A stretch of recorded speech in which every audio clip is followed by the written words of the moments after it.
When every step feels heavy, the crisp morning air carried the scent of damp earth and fallen leaves.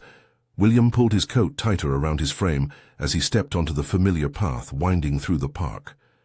It was the same walk he had taken every morning for years, the same steady rhythm of his shoes against the pavement. But today something felt different. His legs were heavy, not just tired, but truly heavy, as if each step required more effort than the last. His knees ached with every movement. His lower back throbbed and his breath came a little too fast. He paused, pressing a hand against a nearby bench, willing the discomfort to pass. "I just need to keep moving," he told himself. That's what they always said, wasn't it? Keep walking, keep active, keep pushing forward. Doctors, health magazines, even his old friends all swore by it. Walking was the key to longevity. But if that was true, why did he feel weaker instead of stronger? Why did his joints protest more with each passing year? He looked around and saw younger joggers moving effortlessly, their strides light, their bodies agile. He envied them. Once upon a time that had been him, strong, steady, unshaken by time. But now at 72 his body told a different story. With a sigh, he sank onto the bench. He had been so sure that walking was the answer, the one thing he could rely on to keep him moving forward. But what if he had been wrong? Maybe I'm just getting old. Just as the thought crossed his mind, a quiet voice interrupted. His downward spiral. Perhaps it's not your age that's the problem, but how you're walking. William turned, startled. Sitting beside him was an elderly man in simple robes, his presence calm, almost weightless. There was something about his voice, steady, knowing, that made William pause. "What do you mean?" he asked cautiously. The man smiled. "We spent our whole lives moving forward, but we rarely stop to ask ourselves if we're moving the right way." William frowned, glancing down at his worn-out sneakers. Was there a wrong way to walk? The man continued. "If every step you take feels heavier than the last, maybe the answer isn't to push through, but to learn a different way to move." A breeze rustled through the trees, carrying the weight of his words. For the first time in a long time, William felt something other than fatigue. He felt curiosity. Could it be true? Was there another way to walk, another way to live that wouldn't leave him feeling so exhausted? This question, simple yet profound, would lead him on a journey he never expected, a journey of rediscovering movement, balance, and the quiet, wisdom that comes when we stop chasing time and instead learn to move with it. If you've ever felt your steps growing heavier, if you've ever wondered whether there's a better way to move through life, stay with me. Together, let's explore a new path, one that doesn't just keep us walking but keeps us thriving. Subscribe to our channel for more insights on movement, mindfulness, and embracing life at every stage. Let's walk this path together. The fated encounter. Learning to walk again. William sat in silence, his mind replaying the stranger's words. Perhaps it's not your age that's the problem, but how you're walking. He turned to get a better look at the man beside him. He wasn't dressed like anyone else in the park. His robe was simple, his posture perfectly upright yet relaxed, as if the weight of the world didn't rest on his shoulders like it did on William's. His face was lined with years, but his eyes held something that William hadn't seen in his own reflection for a long time. Peace. "You're saying I've been walking wrong?" William asked, a touch of skepticism in his voice. The man chuckled, the sound light, almost like a breeze. "Not wrong," he said, "just without awareness." William exhaled, rubbing his aching knee. "I've been walking every morning for years," he muttered. "They said it would keep me strong, but lately all I feel is tired." The man nodded. "I understand. But tell me, when you walk, are you truly present in each step, or are you only moving forward because you think you should?" William opened his mouth to reply but hesitated. He had always walked out of routine, out of obligation, out of fear that stopping meant giving up. But had he ever truly felt each step? Had he ever paid attention to how his body moved, how his breath matched his pace, how his weight shifted with every footfall? "I never thought about it that way," he admitted. The man smiled, leaning forward slightly. "That's the problem with how most of us move through life. We keep going because we're told to, but we don't ask ourselves if we're moving in a way that serves us. Your body is changing, my friend. If you fight it, it will only resist harder, But if you listen to it, learn from it, you might find that movement doesn't have to be exhausting. It can be freeing. William glanced down at his hands, the veins more pronounced than he remembered. He thought about the years he had spent trying to hold on to strength, only to feel it slipping away. Was it possible that all this time he had been working against himself instead of with himself? "How do I listen to my body?" he asked. His voice was softer now, less resistant. The man's eyes twinkled. "First, you stop rushing. You stop walking just to reach the next destination. You learn to feel the ground beneath your feet, to balance, to move with intention. There are many ways to stay strong beyond just walking, ways that nourish your body instead of draining it." He placed a hand over his heart. Walking should not be a battle against time. It should be a conversation with yourself. A gust of wind rustled the golden leaves around them. William didn't know why, but for the first time in a long time, he didn't feel like he was falling behind. Maybe, just maybe, he was about to learn a new way to move, not just through the park, but through the rest of his life. Saving energy. Don't let the oil lamp burn out. The wind carried the faint scent of autumn, crisp and familiar. William sat in stillness, his thoughts swirling like the fallen leaves at his feet. For years he had believed that movement, any movement, was the key to preserving his strength. He had walked daily, forcing himself forward even when his knees protested, even when fatigue settled deep in his bones. But now, sitting beside this man who spoke in quiet wisdom, he began to wonder. Had he been burning himself out all along? Minh, the monk who had seemingly appeared out of nowhere, studied him with gentle patience. Then, after a moment of silence, he spoke. "Tell me, William," he said, "if you had an old oil lamp, would you let it burn continuously until the flame died, or would you use the oil wisely, making sure the light lasted as long as possible?" William frowned, the simplicity of the question catching him off guard. "Well," he said slowly, "I'd conserve it, of course." "What good is a lamp if it burns out too soon?" Minh nodded. "Exactly, and yet this is what so many of us do with our bodies. We spend our energy as if it were infinite, forcing ourselves to move in ways that no longer serve us, believing that stopping, even just slowing down, is the same as giving up. But real wisdom is knowing how to make the flame last." William exhaled, rubbing his aching knee. The analogy settled uncomfortably in his mind. He had spent his whole life believing that slowing down meant weakness. The thought of walking less had filled him with a quiet dread, as if every step he didn't take brought him closer to frailty. But now he wondered if he had been chasing the wrong thing. Maybe strength wasn't in how much he moved, but in how he moved. Minh gestured toward the small stream nearby. "Look at the water," he said. "It moves effortlessly, shaping the land without breaking itself against it. It flows, bends, adapts. That is how you must learn to move without force, without resistance, with ease." William watched the water ripple, its surface glistening under the soft morning light. It had never fought against its path. It simply followed it. The monk turned back to him. "Your body is not failing you, William. It is asking you to move differently. The question is, are you willing to listen?" William let the words sink. Yanni thought of all the mornings he had pushed himself beyond exhaustion, all the times he had ignored the warning signs his body gave him. Maybe he hadn't been losing strength. Maybe he had simply been using it in the wrong way. Minh placed a steady hand on his shoulder. "The goal is not to fight against time," he said. "It is to move with it." For the first time in years, William felt something shift. A quiet relief settled in his chest.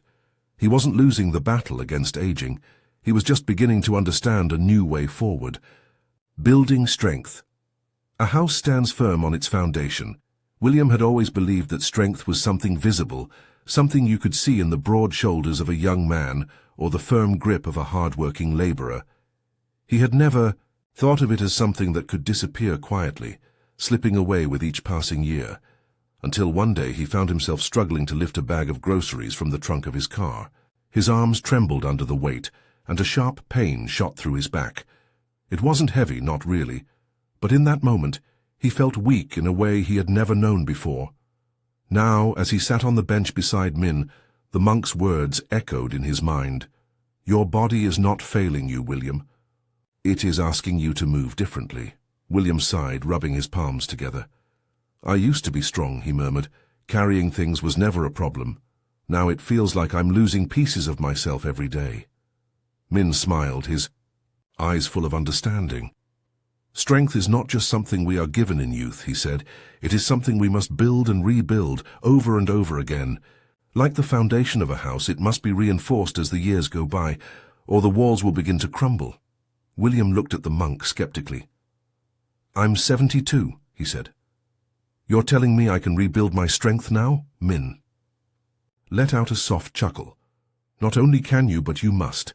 He gestured toward a tall oak tree a few feet away. That tree has stood through storms, through the weight of snow and the heat of summer. It remains strong, not because it resists change, but because its roots grow deep.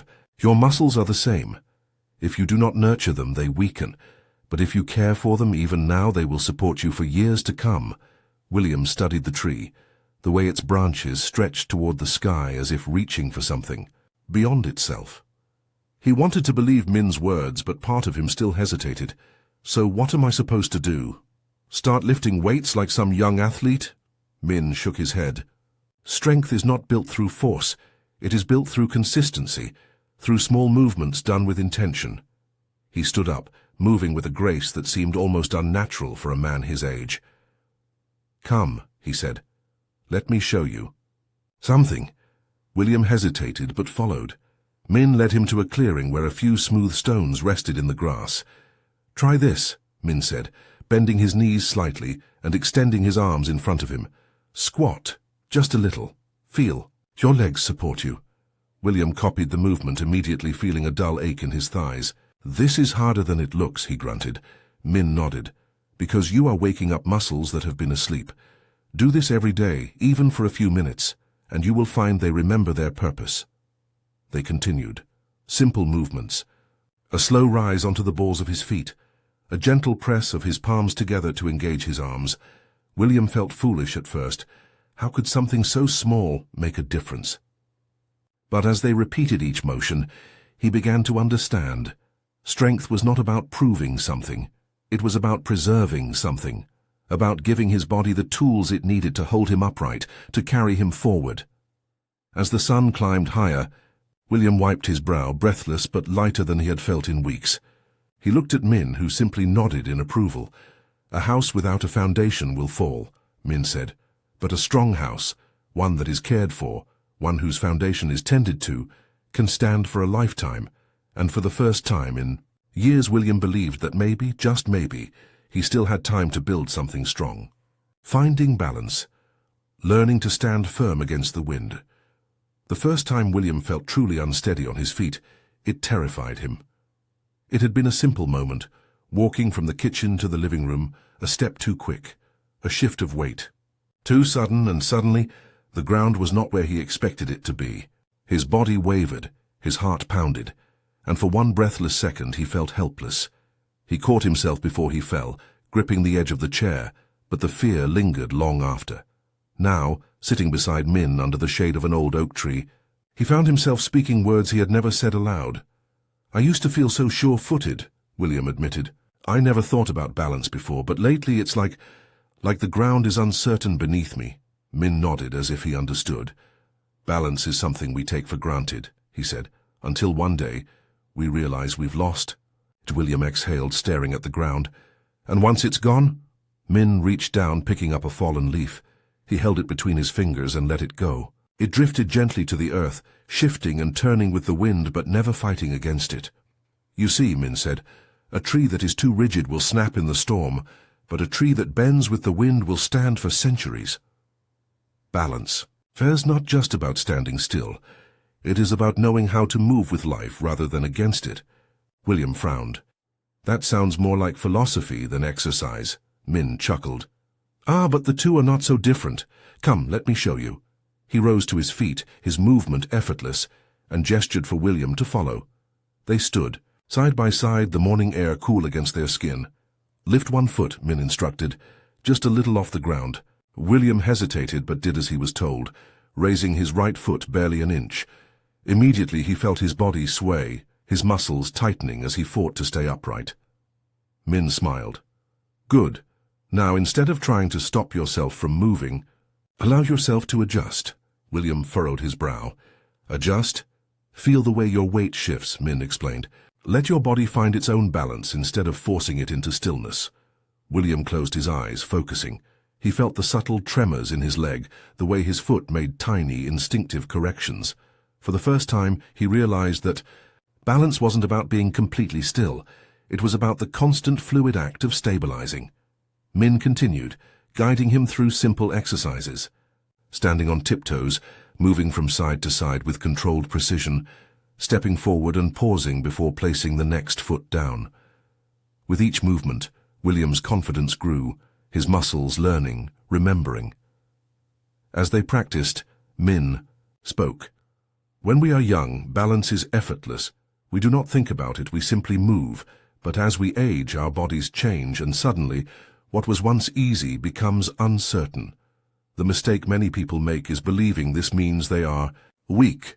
He turned to face William directly. But you are not weak. You are simply learning again.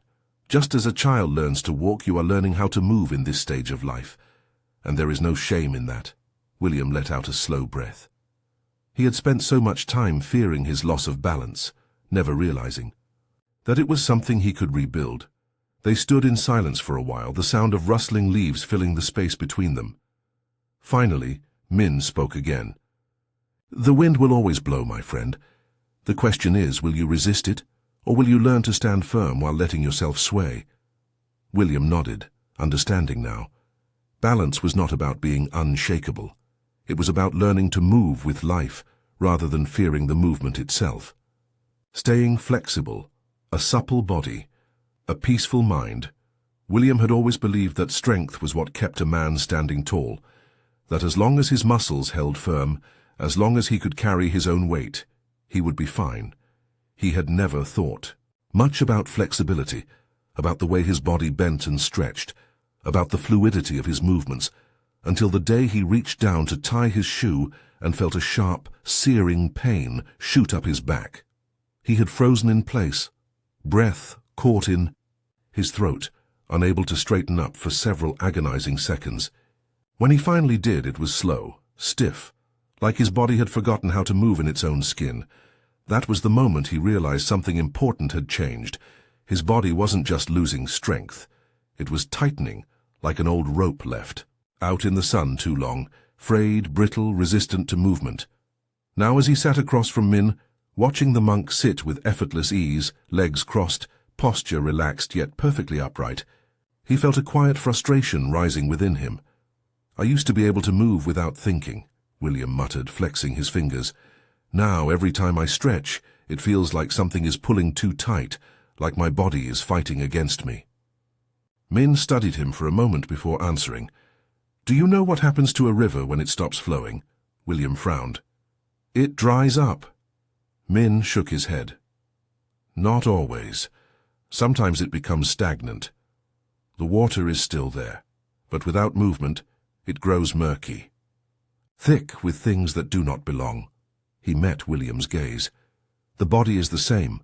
When we stop stretching, when we stop moving in the way we were meant to, we do not simply stop. We stiffen. We become trapped in ourselves. William exhaled slowly, letting the words settle. So what do I do? Just stretch more? Minh smiled. Not more, just better. He stood and motioned for William to follow. Come, let me show you something. They walked a few steps to where the grass was soft beneath their feet. Minh bent forward effortlessly, his fingertips brushing the ground, then slowly rose, lifting his arms toward the sky. The motion was fluid, unhurried, like a tree reaching for the sun. Try, Minh said. William hesitated, then mimicked the movement. The moment he bent forward, his hamstrings screamed in protest. His lower back clenched. He barely made it halfway. Before he had to stop, Minh nodded. Good. Now, instead of forcing it, breathe into it. William let out a slow breath and tried again, this time easing into the stretch rather than fighting against it. The tension was still there, but something was different. Less struggle, more release. Minh continued guiding him through simple movements, reaching upward, bending gently from side to side, rolling his shoulders. Nothing extreme, nothing that made William feel like he was chasing after the body he once had. As they moved, Minh spoke. Flexibility is not just in the body, it is in the mind, in the way we allow ourselves to change, to soften, to adapt. The more we resist, the more we break. But if we learn to bend, we can move through life without pain. William let those words sink in as he stretched a little further than before. He thought about all the ways he had resisted change, not just in his body, but in his life. The way he had clung to old routines, old habits, afraid that adjusting meant losing something. But maybe, just maybe, learning to bend didn't mean he was breaking. Maybe it meant he was growing into something new. As he straightened, rolling, his shoulders back, he felt it, subtle but unmistakable, a little less stiffness, a little more ease, a step toward something lighter. Mindful movement. Walking with a peaceful heart, William had spent his whole life walking with a purpose. He walked to get somewhere, to the grocery store, to a neighbor's house, to the park. He walked to keep busy, to stay strong, to fight against time itself. But never, not once, had he walked just to walk.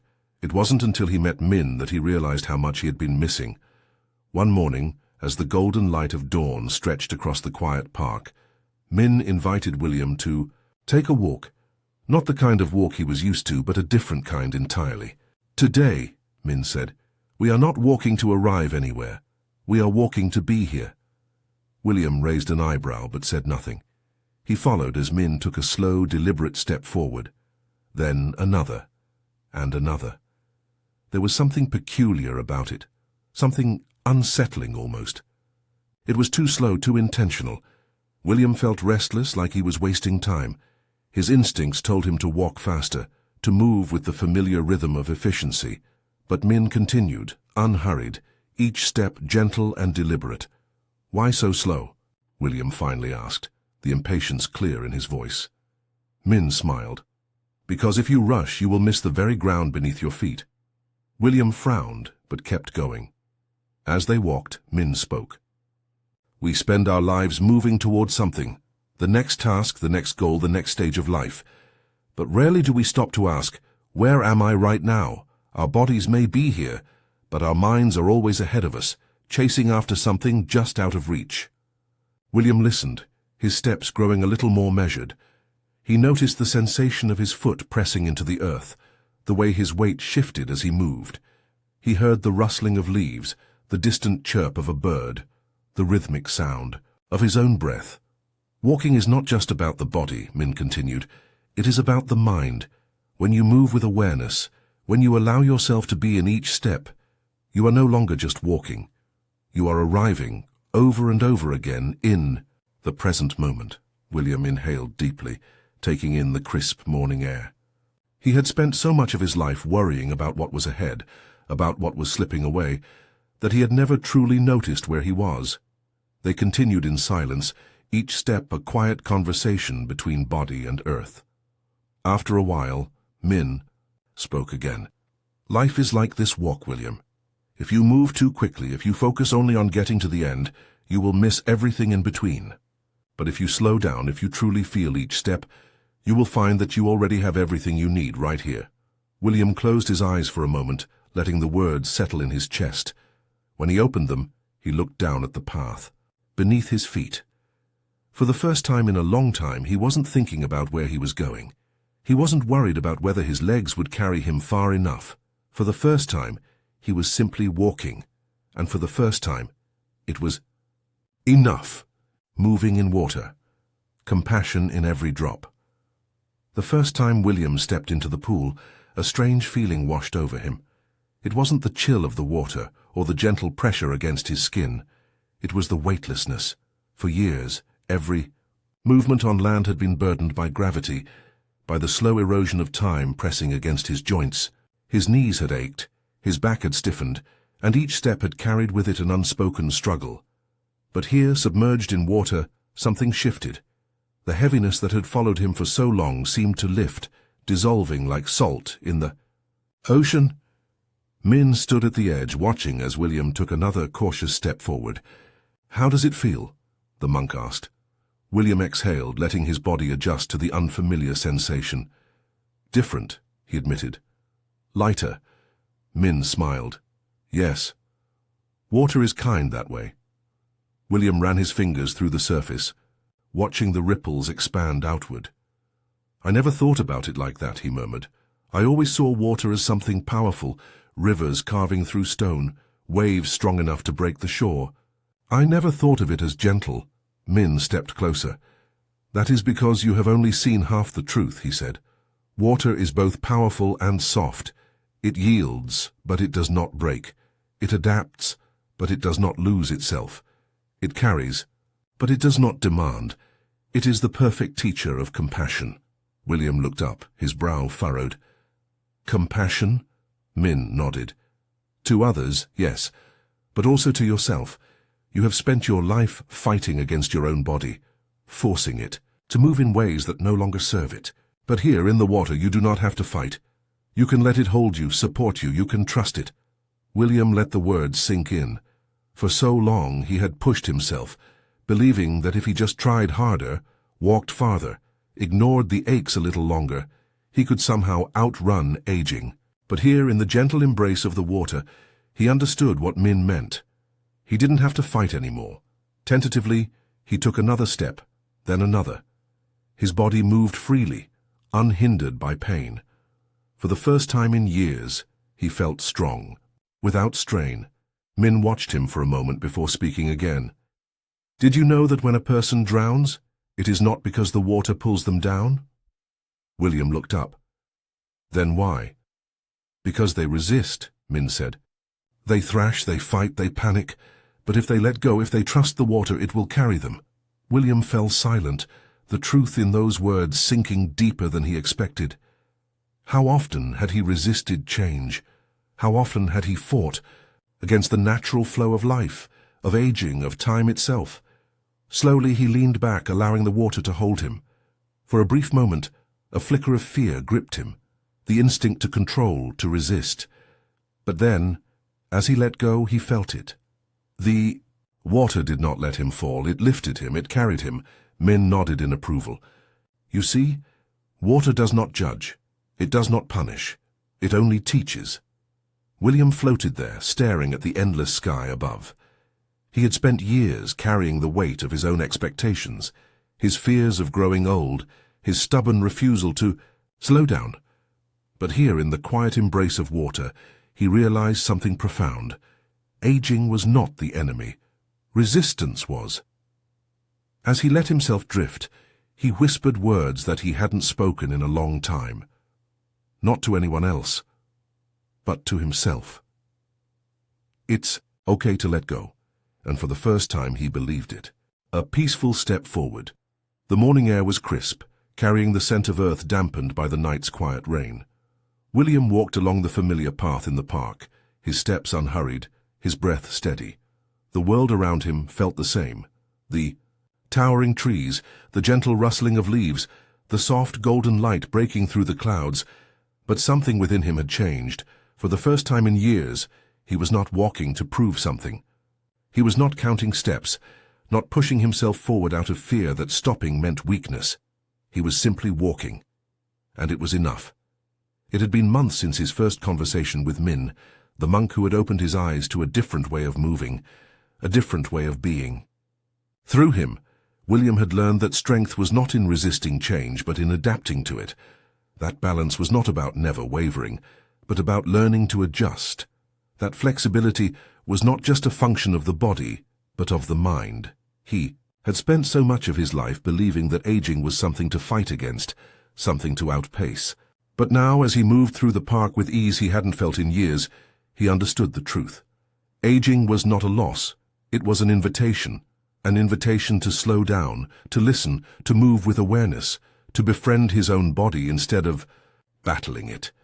He paused by the old oak tree where he had first spoken with Minh, his hand resting lightly on its rough bark.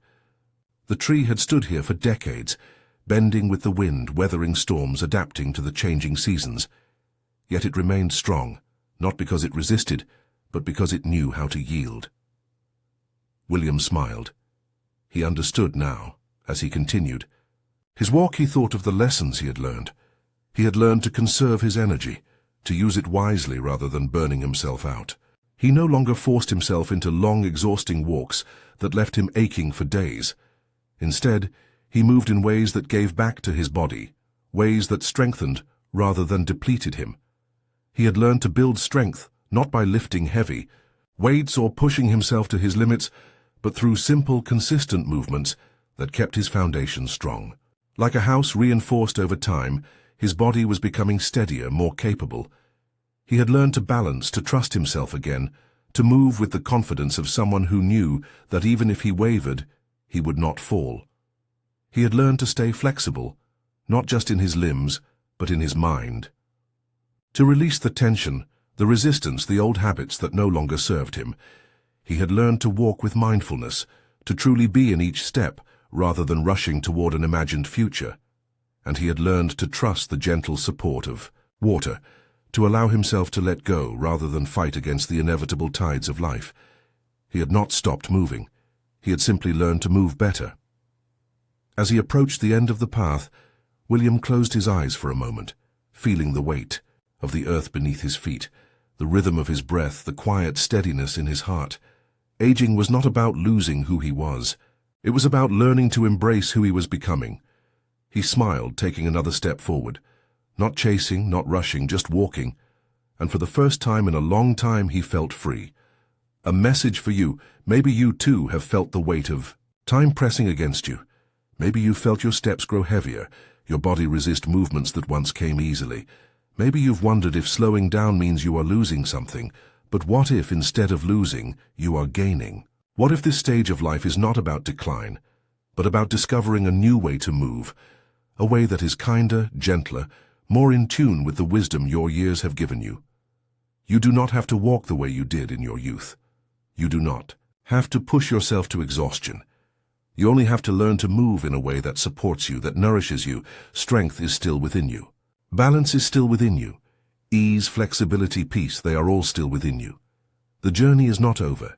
It is simply asking you to walk a little differently.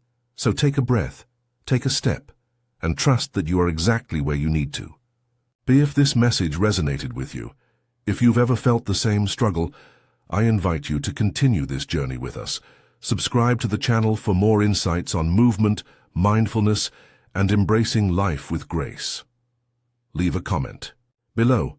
What lesson from William's journey spoke to you the most?